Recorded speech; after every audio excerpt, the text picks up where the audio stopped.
Halo Tribuners, Live Update Top 10 kembali hadir mengawali aktivitas Anda. Edisi kali ini kami akan menyajikan 10 informasi baik dari dalam negeri maupun mancanegara yang tengah menjadi sorotan. Bersama saya Agni Laksono, kita jelang Live Update Top 10 selengkapnya. Kita awali berita pertama dari mancanegara. Tribuners, Rusia ternyata tak tinggal diam setelah dijatuhi berbagai sanksi dari Barat karena menyerang Ukraina. Negara yang dipimpin Vladimir Putin tersebut kini menghentikan penjualan mesin roket dengan Amerika Serikat. Rusia lantas menyindir Amerika untuk terbang ke luar angkasa menggunakan sapu mereka. Hal ini disampaikan Kepala Badan Antariksa Rusia Dmitry Rogozin melansir Daily Mail pada Jumat 4 Maret kemarin. Rogozin memutuskan untuk menghentikan pasokan mesin roket yang diproduksi Rusia dengan perusahaan Amerika Serikat. Dirinya mengklaim mesin roket buatan negaranya adalah yang terbaik di dunia. Untuk diketahui, Rusia menjual mesin RD-180 yang digunakan pada tahap pertama roket Atlas V, United Launch Alliance atau ULA sejak pertengahan 1990-an. Rusia telah mengirimkan 122 mesin kepada Amerika Serikat dan 98 diantaranya telah digunakan. Selain mengirimkan mesin, Rusia juga memberikan bantuan teknis tentang integrasi roket demi memastikan semua berjalan dengan lancar. Dengan diakhirinya penjualan mesin roket ini, Rusia menyebut tak akan memberikan dukungan maupun bantuan pemeliharaan mesin roket. Menanggapi sikap Rusia, Kepala ULA Tory Bruno mengatakan bahwa pihaknya memiliki cukup RD-180 untuk transisi, bahkan tanpa pasokan dari Rusia. Meski ada beberapa masalah terkait peluncuran roket, namun Tory menilai industri Amerika Serikat tak akan berpengaruh atas sanksi Rusia. Adapun saat ini ULA mulai bekerja untuk mengganti mesin RD-180 di Atlas V. Mereka juga menandatangani kesepakatan pada tahun 2014 lalu dengan Blue Origin milik Jeff Bezos untuk mesin PE-4. Selain memutus penjualan mesin ke Amerika Serikat, Rusia juga menarik diri dari proyek bersama Jerman. Kemudian membatalkan perjanjian peluncuran dengan Badan Antariksa Eropa, serta mengancam Amerika Serikat dengan mengakhiri kerjasama stasiun luar angkasa internasional.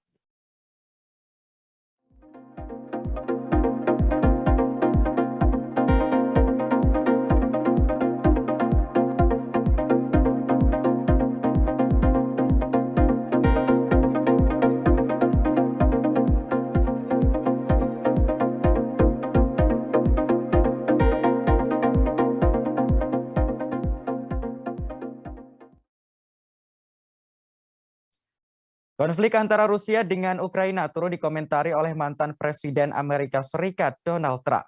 Dirinya melontarkan lelucon soal strategi yang dipakai Amerika Serikat untuk menyerang Rusia. Disebutkan bahwa Amerika Serikat akan menggunakan jet tempur F-22 yang dihiasi dengan bendera Cina. Candaan Donald Trump dilontarkan saat menghadiri acara donatur Komite Nasional Republik pada Minggu 6 Maret kemarin. Melansir RT.com, Trump menyebut bahwa Amerika Serikat bisa saja menyerang Rusia. Namun ia akan menghiasi jet tempur dengan bendera Cina, seolah-olah negara tersebut yang menyerang Rusia. Saat itulah Trump melontarkan lelucon bahwa nanti Amerika Serikat hanya akan melihat Rusia dan Cina bertengkar. Sementara ia dan rakyat Amerika akan melihat dari belakang sebagai penonton. Ucapan Donald Trump tersebut lantas disambut tawa oleh audiens yang hadir dalam acara tersebut. Untuk diketahui, saat ini Cina masih bersikap netral dalam konflik antara Rusia dengan Ukraina. Cina juga membantah kabar bahwa pihaknya mengetahui soal rencana invasi Rusia ke Ukraina. Melansir The Guardian, juru bicara Kementerian Luar Negeri Cina, Wang Wenbin, mengklaim bahwa negaranya sudah mengetahui rencana Rusia sejak awal. Di sisi lain, Rusia melancarkan invasi ke Ukraina pada Kamis 24 Februari lalu, atau 4 hari setelah Olimpiade Cina berakhir. Banyak yang menduga bahwa Cina memang sudah meminta Presiden Rusia Vladimir Putin untuk menunda serangan sampai Olimpiade musim dingin selesai. Isu kedekatan atau keterlibatan Cina dan Rusia ini kemudian dijadikan Donald Trump sebagai bahan lelucon.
Presiden Ukraina Volodymyr Zelensky bersumpah akan membalas semua kekejaman Rusia terhadap negaranya.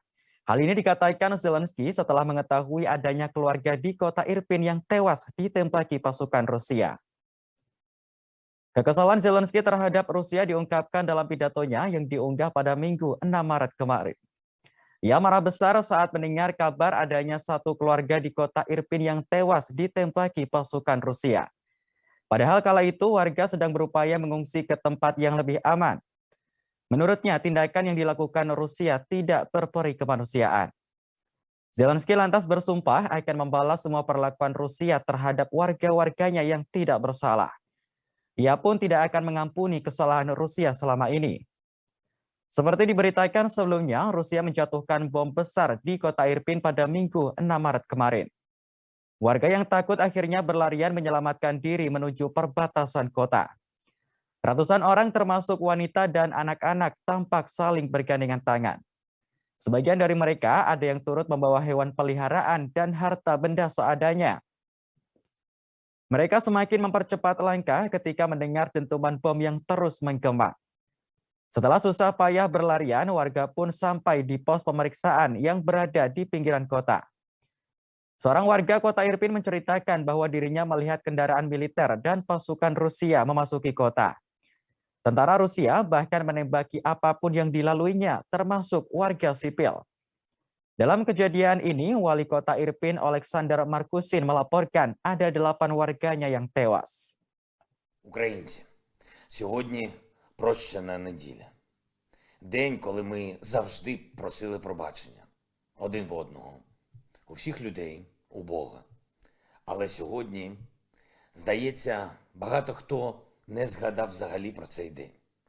Не згадав обов'язкові слова «пробач мені». І обов'язкову відповідь «Бог пробачить, і я пробачаю». Здається, ці слова втратили сьогодні сенс. Принаймні, частково, після всього, що ми пережили. Ми не пробачимо розстріляних житлових будинків.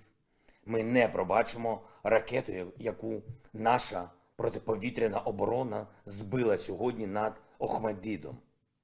І ще більше 500 інших таких ракет, які вдарили по нашій землі, по Україні, по нашим людям, дітям. Ми не пробачимо розстріли беззбройних людей, руйнацію нашої інфраструктури. Ми не пробачимо сотні жертв, тисячі і тисячі страждань. І Бог не пробачить ні сьогодні, ні завтра, ніколи. І замість прощеного буде. Kita ke informasi berikutnya, Tribuners, pemerintah Rusia mengumumkan daftar sejumlah negara yang tidak bersahabat atau dinilai sebagai musuh.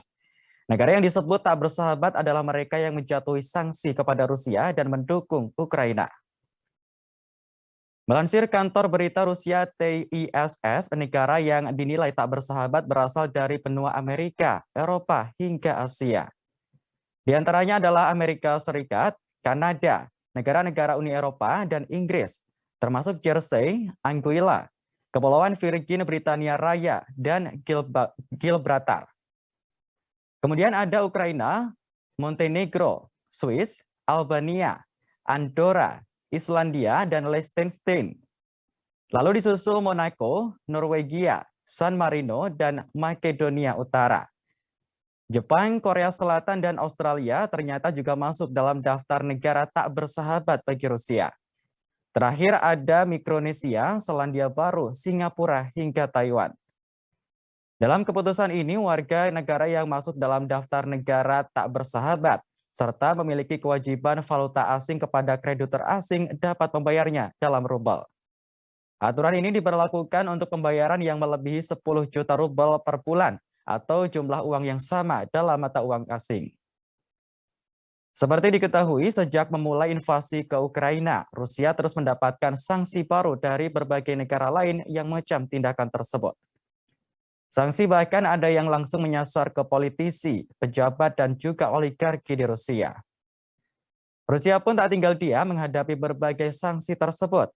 Pihaknya bahkan mengancam akan menyetop ekspor gas alam ke negara-negara Uni Eropa. Negara Rusia sendiri diketahui merupakan penghasil gas alam terbesar di dunia.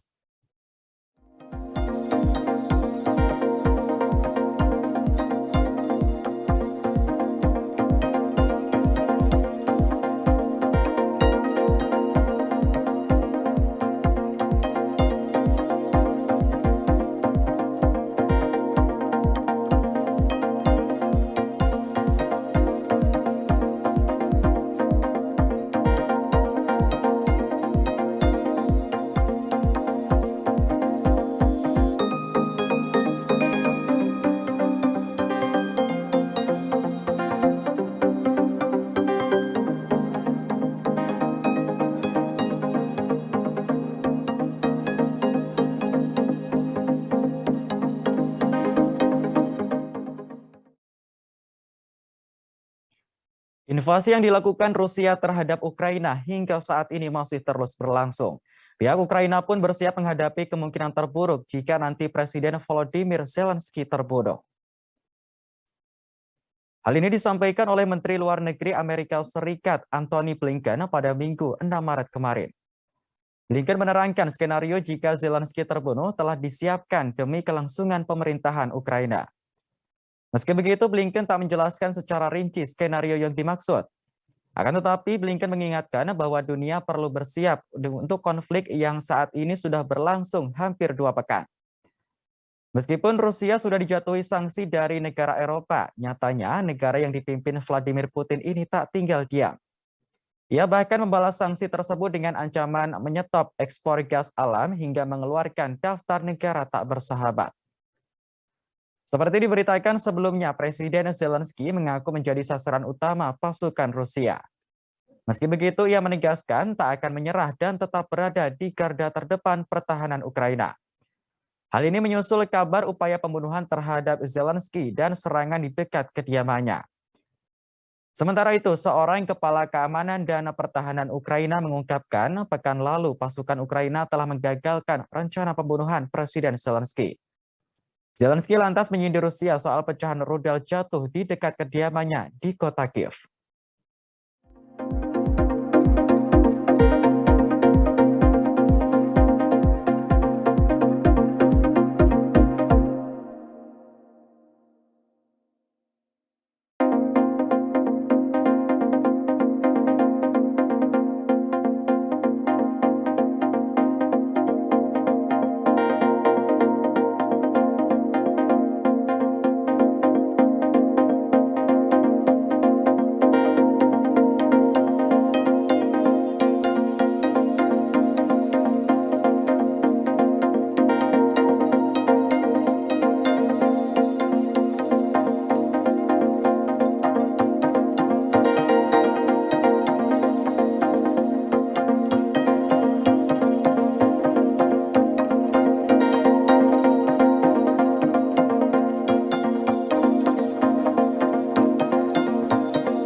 Kita beralih ke informasi dalam negeri. Tribuners, mulai 8 Maret 2022, pemerintah resmi menghapus syarat tes antigen dan PCR bagi pelaku perjalanan dalam negeri.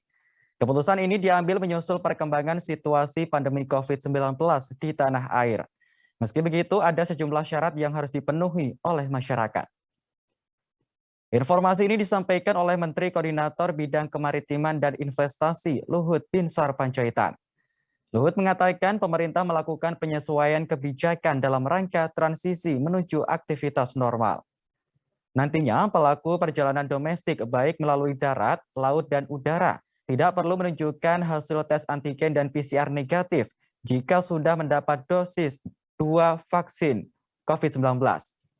Sementara bagi masyarakat yang baru menerima dosis pertama, vaksin wajib menjalani tes COVID-19. Hal serupa juga berlaku bagi masyarakat yang tidak bisa menerima vaksin karena komorbid atau kondisi kesehatan khusus. Lebih lanjut, Luhut mengatakan bahwa masyarakat kini diperbolehkan melihat langsung pertandingan olahraga. Namun masyarakat harus menunjukkan bukti telah mendapat 2 dosis vaksinasi. Tak hanya itu, masyarakat yang ingin melihat kompetisi olahraga juga harus terdaftar di aplikasi Peduli Lindungi. Meski demikian, pemerintah menetapkan beberapa syarat untuk kapasitas penonton. Bagi daerah yang berstatus level 4, jumlah penontonnya maksimal 25%. Untuk level 3, 50%. Level 2, 75%, dan level 1, 100%. Pemerintah juga menyetujui Bali melakukan uji coba tanpa karantina bagi wisatawan asing. Kebijakan tersebut berlaku sejak Senin 7 Maret 2022 kemarin. Wisatawan asing hanya perlu menunjukkan bukti vaksinasi dan bukti pembayaran hotel. Namun wisatawan asing harus melakukan tes antigen di hotel tempat mereka menginap sebelum melakukan aktivitas. Teman-teman media dan seluruh masyarakat Indonesia yang saya cintai, dalam rangka transisi menuju aktivitas normal hari ini, pemerintah akan memperlakukan berbagai kebijakan sebagai berikut. Pertama, pelaku perjalanan domestik dengan transportasi udara, laut maupun darat yang sudah melakukan vaksinasi dosis kedua dan lengkap, sudah tidak perlu menunjukkan bukti tes antigen maupun PCR negatif. Hal ini ditetapkan dalam surat edaran yang akan diterbitkan oleh kementerian dan lembaga terkait yang akan terbit dalam waktu dekat ini. Seluruh kegiatan kompetisi olahraga dapat menerima penonton dengan syarat sudah melakukan vaksinasi booster dan menggunakan Peduli Lindungi dengan kapasitas masing-masing sebagai berikut. Level 4, 25%, level 3, 50%, level 2, 75%, dan level 1, 100%. Polisi menangkap seorang pria di Kediri, Jawa Timur yang membacok 10 orang termasuk keluarga dan tetangganya. Atas peristiwa ini 4 orang tewas dan 6 lainnya mengalami luka-luka. Sosok pria yang membacok keluarga dan tetangganya ini berinisial R, 36 tahun, warga Desa Pojok, Kecamatan Wates, Kabupaten Kediri. Pelaku secara membabi buta membacok siapapun yang dijumpainya pada Senin 7 Maret kemarin. Kasat Reskrim Polres Kediri AKP Rizkika Atmada Putra mengungkapkan awal mula insiden berdarah itu. Pelaku semula sempat terlibat cekcok dengan keluarganya. Lalu pelaku keluar dari rumahnya sembari membawa jaring atau sejenis celurit. Naasnya warga yang bertemu dengan pelaku di jalan maka akan menjadi sasaran. Pelaku membacok warga yang dijumpainya. Bahkan ada kerabatnya sendiri yang juga menjadi korban, yakni adik dan orang tua pelaku. Rizkika mengatakan total ada 10 orang yang menjadi korban pembacokan ini. 4 diantaranya meninggal dunia karena pendarahan hebat. Sementara 6 korban luka saat ini dilarikan ke rumah sakit untuk mendapat penanganan medis. Kepala Desa Pojok Darmanto mengatakan pelaku selama ini memang dikenal pribadi yang tertutup. Meski begitu, pelaku rajin beribadah dan sering menjadi muazin di masjid. Darmanto berujar pelaku sehari-hari bekerja sebagai kuli bangunan dan berkebun. Adapun kasus pembunuhan tersebut saat ini ditangani oleh aparat Polres Kediri, Jawa Timur. Polisi masih menyelidiki apa motif dan penyebab pelaku tega membacok kerabat dan tetangganya.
Seorang Kapolsek di Kabupaten Muna Barat, Sulawesi Tenggara menjadi korban penganiayaan seorang pemuda. Bahkan aksi penganiayaan itu dilakukan di depan anak dan istrinya. Polisi saat ini sudah menangkap pemuda tersebut. Pelaku yang berinisial D alias LA diringkus polisi pada Sabtu 5 Maret malam. Kapolres Muna AKBP Mulkaifin mengatakan aksi penganiayaan ini menimpa Aibda Ali Musmin yang menjabat sebagai Kapolsek Towea. Insiden berawal saat korban hendak pulang ke rumah bersama istri dan anaknya dari sebuah wahana permainan di Raha pada Sabtu 5 Maret malam. Saat melintas di depan keramaian pasar malam, perwira polisi tersebut melihat sejumlah pemuda berkumpul di tengah jalan. Ia kemudian membunyikan klakson agar mereka memberikan jalan. Namun tiba-tiba pelaku langsung memukul kaca mobil bagian kanan. Aibda Ali Musmin pun turun dan menanyakan alasan pelaku memukul kaca mobilnya. Namun bukannya menjawab, pelaku langsung mencabut sebilah pisau yang disimpan di pinggangnya. Pelaku kemudian mengayunkan pisau itu ke tubuh korban dan mengenai lengan kiri Aibda Ali Musmin. Setelah diserang, Aibda Ali Musmin mengaku jika dirinya merupakan seorang anggota polisi. Pelaku yang mendengar korban merupakan seorang anggota polisi langsung melarikan diri dari tempat tersebut diikuti pemuda lainnya. Korban sempat mengejar namun tak dilanjutkan lantaran tangannya mengeluarkan darah. Kasus ini pun akhirnya ditangani oleh Polres Muna hingga akhirnya pelaku berhasil diringkus. Dari keterangan polisi, pelaku melakukan aksinya dalam keadaan mabuk minuman keras. Atas perbuatannya, pelaku terancam hukuman maksimal 5 tahun penjara.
Kita beralih ke informasi berikutnya, Tribuners. Anggaran yang digunakan untuk pembangunan sirkuit Formula E di Ancol membengkak hingga 10 miliar rupiah. Hal ini kemudian diperdebatkan oleh sejumlah kalangan, terutama pengkritiknya. Namun pembengkakan anggaran itu direspons santai oleh Wakil Ketua DPRD DKI Jakarta, M. Taufik. Taufik meminta masyarakat tidak ikut berdebat atas anggaran pembangunan sirkuit Formula E yang membengkak. Hal ini karena pembangunan sirkuit tidak menggunakan dana anggaran pendapatan belanja daerah atau APBD DKI Jakarta. Taufik menerangkan sirkuit Formula E dibangun dengan kerjasama antara PT Jakarta Propertindo dengan PT Jaya Konstruksi. Politisi Partai Gerindra ini lantas menyinggung pihak yang mengkritik pembangunan sirkuit tersebut. Ia berujar seharusnya mereka memberikan apresiasi atas pembangunan yang sedang berlangsung dan hampir selesai. Anggaran yang dikucurkan untuk pembangunan sirkuit Formula E menurutnya sudah sesuai prosedur administrasi yang berlaku. Dirinya menegaskan sudah waktunya para pihak yang mengkritik beralih mendukung ajang balap mobil listrik ini. Sebagaimana informasi terkini, anggaran yang digunakan untuk pembangunan sirkuit Formula E mengalami pembengkakan hingga 10 miliar rupiah. Hal ini dibenarkan oleh Wakil Gubernur DKI Jakarta Ahmad Riza Patria pada Senin 7 Maret 2022. Riza mengatakan pembengkakan terjadi karena sirkuit yang dibangun berubah dari rencana yang semula semi permanen kini menjadi permanen. Adapun progres pembangunan sirkuit Formula E di Ancol kini sudah mencapai 52%.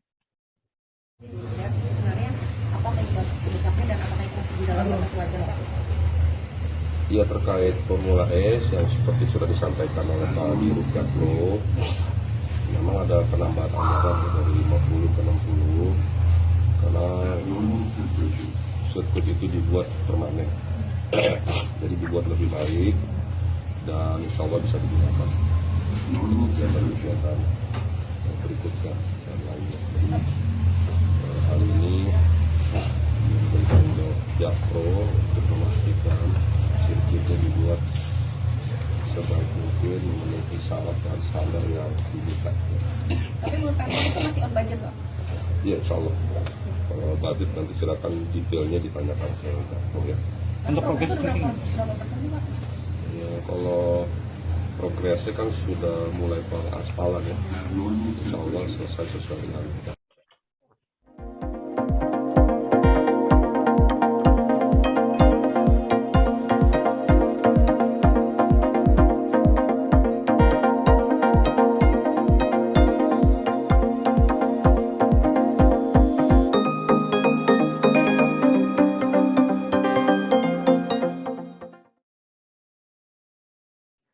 Fenomena kelangkaan minyak goreng yang terjadi di tengah masyarakat Indonesia membuat Kementerian Perdagangan heran. Menurut Kemendak, produksi minyak goreng yang berjalan saat ini seharusnya mencukupi kebutuhan domestik. Hal ini lantas membuat Kemendak curiga kepada warga yang panik buying lalu menyetok minyak goreng di rumah. Inspektur Jenderal Kemendak Didit Nurdiatmoko menjelaskan saat ini produksi minyak goreng sudah mendekati kebutuhan.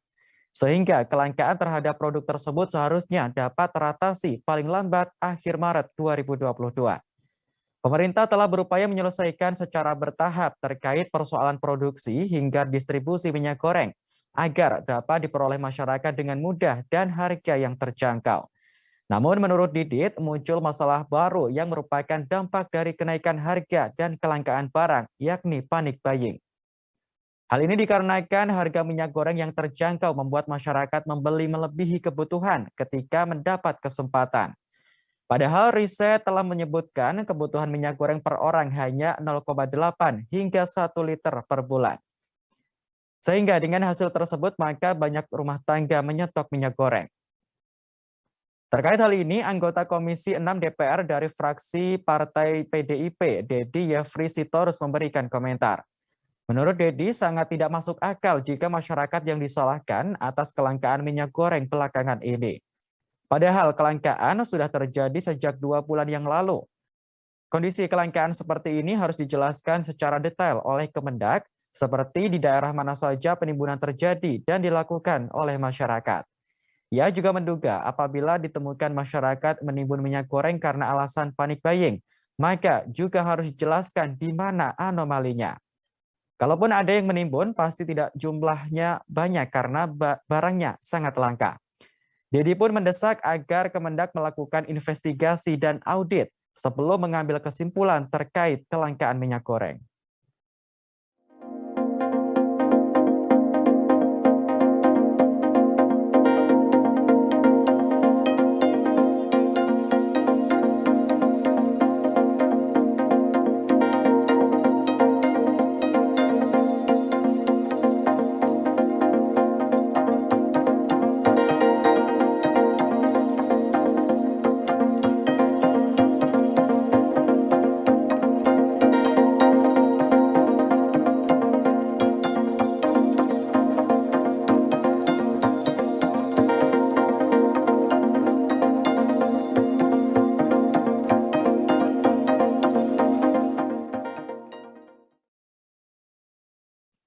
Baik Tribuners, informasi tadi sekaligus menutup jumpa kita dalam live update Top 10 kali ini.